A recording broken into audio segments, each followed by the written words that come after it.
Hey,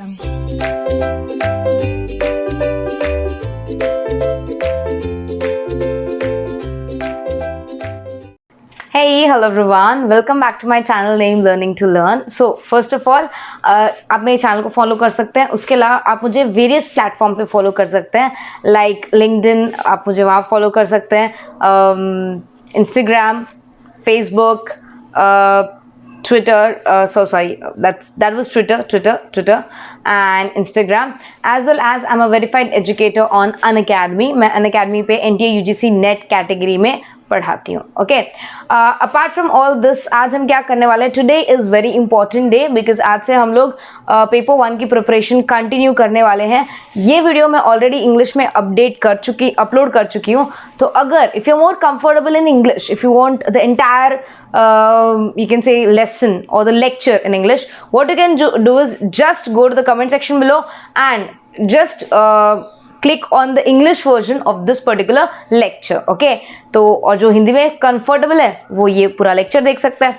अब सबसे important बात, मैं अनअकैडमी पे पढ़ाती हूँ. उससे भी इम्पॉर्टेंट बात, मैं अनअकैडमी पे स्पेशल क्लासेस लेकर आ रही हूँ एंड प्लस क्लासेस लेकर आ रही हूँ. These are the 2 plus classes which are going on. ये फर्स्ट क्लास है, ऑफकोर्स ये प्लस है तो आपको पे करना पड़ेगा, बट आप 18 डेज में entire thing like teaching aptitude, research aptitude, communication, ICT, people environment, higher education सब कुछ कंप्लीट कर लेंगे ओनली इन 18 आवर्स, सिर्फ 18 घंटे में. एट द सेम टाइम इसी के MCQs हम लोग स्पेशल क्लास में करेंगे, तो वो आप फ्री ऑफ कॉस्ट अटेंड कर सकते हैं.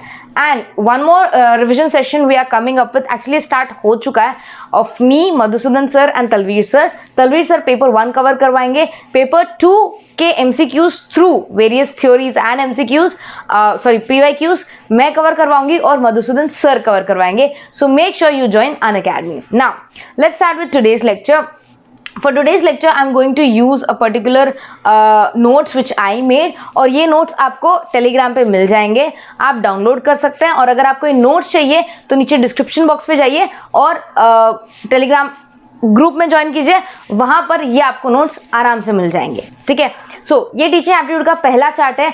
इस पर्टिकुलर वीडियो में मैं कोशिश करूंगी कि आपको ये पूरा चार्ट अच्छे से समझा सकूं. फाइन. अब जैसे ही हम नेक्स्ट डे पे जाएंगे तो मैं नेक्स्ट चार्ट अपलोड करूंगी और नेक्स्ट वीडियो भी अपलोड करूंगी, तो इससे आपको एग्जैक्टली ट्रैक रहेगा कि ओके आप क्या पढ़ रहे हैं. ठीक है, सबसे पहले let us understand teaching aptitude क्या होता है. सो आप प्लीज पहले ये चार्ट डाउनलोड कर लीजिए. अगर अच्छा करे तो आप अपनी बुक में इसको ऐसे ही नोट कर लीजिए और फिर ये लेक्चर देखिए, आपकी बहुत मदद होगी. ठीक है, सबसे पहले मैं टॉप चीज पढ़ रही हूँ. I am really sorry. Okay, 1 second. Yes, सबसे ऊपर जो है मैं वो लाइन पढ़ रही हूँ जो पर्पल कलर की पेन में लिखा हुआ है.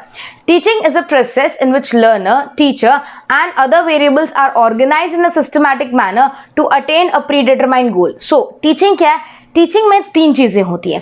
एक टीचर होता है, एक स्टूडेंट होता है, और उन दोनों के बीच में जो इंटरेक्शन होता है, जो कम्युनिकेशन होता है, वो उसे हम इंटरवेनिंग वेरिएबल कहते हैं. ये तीनों चीज़ें एक साथ मिलके आती हैं और एक साथ कार्य करती हैं ताकि आपका एक ऑब्जेक्टिव अचीव हो. कौन सा ऑब्जेक्टिव? टीचिंग करने का, पढ़ाने का. ठीक है, इसे हम टीचिंग कहते हैं, या शिक्षा देना, शिक्षक. ठीक है, शिक्षक क्या करता है? शिक्षा देता है, कुछ पढ़ाता है. ठीक है, अब ये तो हो गया टीचिंग की बात. तो यूजुअली जब हम टीचिंग की बात करते हैं तो टीचिंग में बहुत सारी चीज़ें होती हैं, लाइक फीचर्स या कैरेक्टरिस्टिक्स. इसको हम लोग हिंदी में विशेषताएं कह सकते हैं. तो एक शिक्षक की या एक शिक्षण प्रणाली की विशेषताएं क्या होने वाली है वो हम पढ़ने वाले हैं. तो कैरेक्टरिस्टिक्स ऑफ टीचिंग जो ब्लू कलर में लिखा है स्केच पेन से, और उसके नीचे जो पर्पल कलर में है मैं वो पढ़ रही हूँ. प्लीज आप ध्यान से देखिए. फर्स्ट टॉपिक है सिस्टम ऑफ एक्शन. ये एक सिस्टम ऑफ एक्शन है. अब सिस्टम ऑफ एक्शन क्या होता है? सिस्टम ऑफ एक्शन मतलब ये एक स्टेप बाय स्टेप एक्टिविटी है. ऐसा नहीं कि पहले मैं आपका टेस्ट लूंगी फिर मैं आपको पढ़ाऊंगी, नहीं. पहले मैं आपको पढ़ाऊंगी, आपके डाउट सॉल्व करूंगी, MCQ सॉल्व करूंगी, उसके बाद मैं आपका टेस्ट लूंगी. करेक्ट. तो ये एक सिस्टमैटिक प्रोसेस है, स्टेप बाय स्टेप प्रोसेस है. उसमें आप कुछ स्किप नहीं कर सकते, कुछ मिस नहीं कर सकते. जो चल रहा है आपको वैसे चलाना पड़ता है, स्टेप बाय स्टेप. राइट, उसे हम क्या कहते हैं? Systematic activity.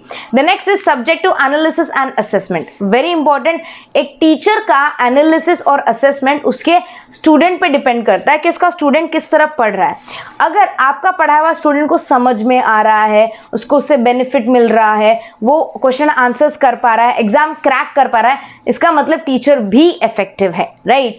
Of course teacher के अलावा भी बहुत सारे फैक्टर्स होते हैं जो इफेक्ट करते हैं स्टूडेंट के मार्क्स को, मगर फिर भी एक मेजॉरिटी काम टीचर ही करता है एक स्टूडेंट की लाइफ में, करेक्ट। नाउ नेक्स्ट पॉइंट है स्पेशलाइज्ड टास्क। स्पेशलाइज्ड टास्क का मतलब क्या होता है, जिसने ये टीचिंग कर रखी है, जिसको पता है क्या पढ़ाना चाहिए, जिन्होंने ट्रेनिंग ले रखी है, ऑल दीज पीपल जो स्पेशलाइज्ड हैं वही ये कार्य कर सकते हैं, हर कोई ये कार्य यूजुअली नहीं कर पाएगा। The next is 5th point में पढ़ रही हूँ, कैरेक्टरिस्टिक्स ऑफ टीचिंग में on your top left corner, okay. Different levels of teaching, yes, specially different collections of teaching. Teaching के अलग अलग प्रकार होते हैं। आप student centred teaching methods use कर सकते हो, teacher centric teaching methods use कर सकते हो, ऑफलाइन मेथड्स यूज़ कर सकते हो, ऑनलाइन मेथड्स यूज़ कर सकते हो, large group teaching method use कर सकते हो, small group teaching method use कर सकते हो। इस तरह के आप बहुत सारे टीचिंग मेथड्स यूज़ कर सकते हो जो आप according to the situation, according to the students, आप बेहतर तरीके से अपने स्टूडेंट्स को वो चीज़ समझा पाएंगे। The next is different levels. 3 levels होते हैं टीचिंग के, memory level, understanding level, reflective level. ये हम आगे जाके एकदम डिटेल में पढ़ेंगे। और हाँ, एक नया लेवल भी जुड़ा है इसमें, ऑटोनोमस लेवल, वो भी हम लोग डिटेल में पढ़ेंगे। नाउ डिफरेंट लेवल्स के बाद it takes place in dynamic environment. Dynamic मतलब गतिशील, जो चेंज होता रहता है। जैसे आज से 100 साल पहले या 200 साल पहले जिस तरह टीचिंग होती थी, आज उस तरह नहीं होती, मैं एग्री करती हूँ, बट टीचिंग तो हो ही रही है ना। तो टीचिंग एक ऐसी चीज़ है जो हमेशा, भले ही एनवायरनमेंट, प्रकृति में कितना भी बदलाव क्यों ना आ जाए, टीचिंग होता ही रहेगा, करेक्ट। अलग तरीके से हुआ बट होगा। Art as well as science, ये एक कला है। अब कला के बारे में अगर आप एक चीज़ जानते हैं तो कला को प्रेजेंट करने का हर एक इंसान का अपना अपना तरीका होता है। जैसे 2 सिंगर्स सेम सॉन्ग अगर गाते हैं, सेम गाना भी गाते हैं, तो भी उनका इम्पैक्ट अलग आता है, करेक्ट। वैसे ही 2 नृत्यकियाँ जैसे डांस करती हैं, उनका इम्पैक्ट अलग आता है, क्योंकि हर इंसान अपने स्टाइल, अपने तरीके से वो काम करता है, राइट। कला में वो इंपॉर्टेंस होती है, एक पर्सनल टच बहुत इंपॉर्टेंट होता है। वैसे ही टीचिंग भी एक पर्सनल टच के साथ आता है। जैसे मुझे ये क्लास इस तरह लेनी थी, मुझे चैट्स के थ्रू समझाना था, सो ये मेरा डिसीजन है और ये मेरी कला है। ज़रूरी नहीं कि जैसा मैं पढ़ाऊँ वैसा ही आपको कोई और एजुकेटर पढ़ाए, ज़रूरी नहीं कोई और एजुकेटर पढ़ाए वैसा ही मैं पढ़ाऊँ, नहीं, सबका अपना अपना तरीका होता है। So this is an art. इस वजह से जिसे हम इंग्लिश में इंडिविजुअलाइज या पर्सनलाइज्ड प्रेजेंटेशन कह सकते हैं, whereas it is a science. ये एक साइंस है। क्यों? क्योंकि इसमें कॉज एंड इफेक्ट रिलेशनशिप होता है। आप बच्चे को इफेक्टिवली पढ़ाओगे तो वो इफेक्टिवली रिजल्ट ला पाएगा।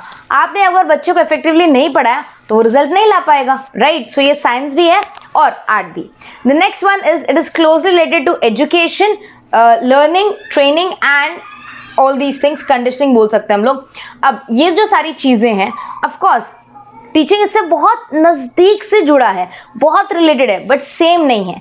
याद रखना, टीचिंग में और ट्रेनिंग में फ़र्क है, टीचिंग में कंडीशनिंग में फ़र्क है, टीचिंग और इंस्ट्रक्शन में फ़र्क है, टीचिंग और एजुकेशन में भी फ़र्क है। क्लोजली रिलेटेड है, लेकिन इन सब चीज़ों में बहुत फ़र्क है। The next is it is a social service. Yes, ये एक समाज सेवा है। क्यों? क्योंकि टीचर अपने स्टूडेंट्स को बेस्ट देने की कोशिश करती है। टीचर चाहती है कि भाई अगर बच्चा स्कूल से पास होके निकले या कॉलेज से पास होके निकले तो सोसाइटी के लिए कुछ करे, समाज के लिए कुछ करे, एक अच्छा इंसान बने, समाज को एक अच्छा इंसान देता है टीचर। सो हाँ, ये समाज सेवा भी है। अब it is a continuous process, हमेशा चलता रहता है। ये ऐसा नहीं है कि टीचिंग किसी दिन ख़त्म हो जाएगा, नो।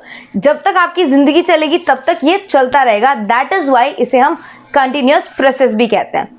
नेक्स्ट है इंटेलेक्चुअल एक्टिविटी। ये दिमाग से रिलेटेड काम है। ये कोई फिजिकल काम नहीं है कि भाई कुछ काम कर लिया, झाड़ू पोछा कर लिया, कोई चीज़ उठा ली, नो, फिजिकली आप नहीं देख सकते, बट हाँ, ये मेंटल टास्क है जहाँ पे एक टीचर अपना नॉलेज स्टूडेंट्स को ट्रांसफ़र करता है, शेयर करता है, बताता है। लास्ट कैरेक्टरिस्टिक्स है या विशेषता है टेंड टुवर्ड सेल्फ ऑर्गेनाइजेशन। जब एक टीचर टीचिंग करना शुरू करता है तो काफ़ी सारी चीज़ें ऑर्गेनाइज्ड वे में फ्लो होती जाती हैं और वो टीचर उसको ज़्यादा बेहतर तरीके से समझता जाता है। सो ये भी एक बहुत अच्छा कैरेक्टरिस्टिक है।